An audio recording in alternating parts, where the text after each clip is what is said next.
bienvenue si vous nous rejoignez sur Sunni Digital Media dans l'actualité de ce lundi. Le procès de 3 djihadistes françaises arrêtés en 2019 à la frontière turco-syrienne avec 9 enfants s'ouvre ce lundi 15 septembre devant la cour d'assises spéciale de Paris. Parmi elles se trouve notamment Jennifer Klein, la nièce de Fabien et Jean-Michel Klein, deux figures majeures de l'organisation d'État islamique, connue pour avoir enregistré la revendication des attentats du 13 novembre dans l'histoire récente du djihadiste français. La famille Klein tient une place particulière. Les enquêteurs des renseignements parlent du clan Klein, car chez les Klein, le djihad se pratique en famille. En 2014 et 2015, ils sont plus de 20 à quitter la France avec conjoint et progéniture. La grand-mère Marie-Rose Rosanne, 3 de ses enfants, dont Fabien et Jean-Michel, et plusieurs de ses petits-enfants, dont Jennifer, en incluant les enfants déjà nés ou à naître. Ce sont ainsi 4 générations qui se trouvent en zone irako-syrienne. La mère de Jennifer est Anne-Diana Klein et la sœur aînée de Fabien et Jean-Michel est seule des 4 enfants de Marie-Rosanne à ne pas avoir rejoint le califat.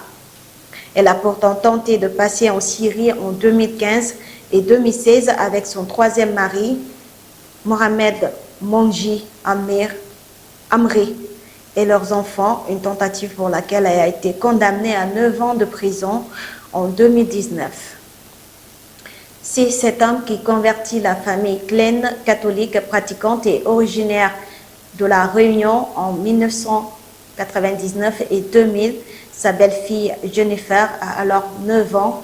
Avec mes frères Fabien et Jean-Michel, on se posait plein de questions sur la création, pourquoi on est là, ce qu'il y a après la mort, et il est venu avec toutes les réponses qui se trouvent dans l'islam.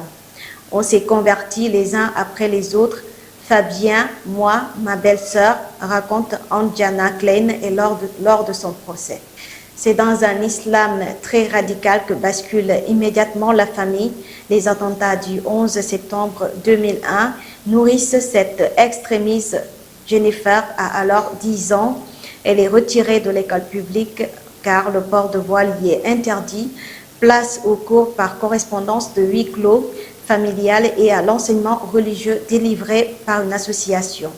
Installé à Toulouse, le clan Klein vive en clan très fermé, en application de la charia, indiquant une enquêtrice de la direction de la sécurité intérieure.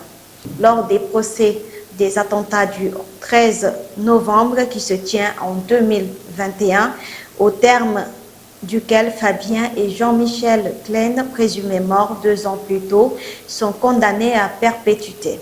Un rapport des services de renseignement de 2003 décrit ainsi l'environnement de la famille, une habitation aux murs couverts de photos de la Mecque, aux pièces partagées en 2 par des draps tendus pour séparer les hommes des femmes, dissimulés sous d'épaisses burqas noires.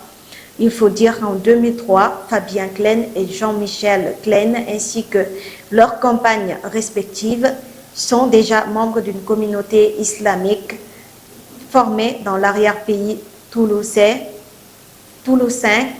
autour d'Olivier Corel en Syrie, neutralisé français, surnommé l'émir blanc. Merci d'avoir suivi Sunni Digital Media.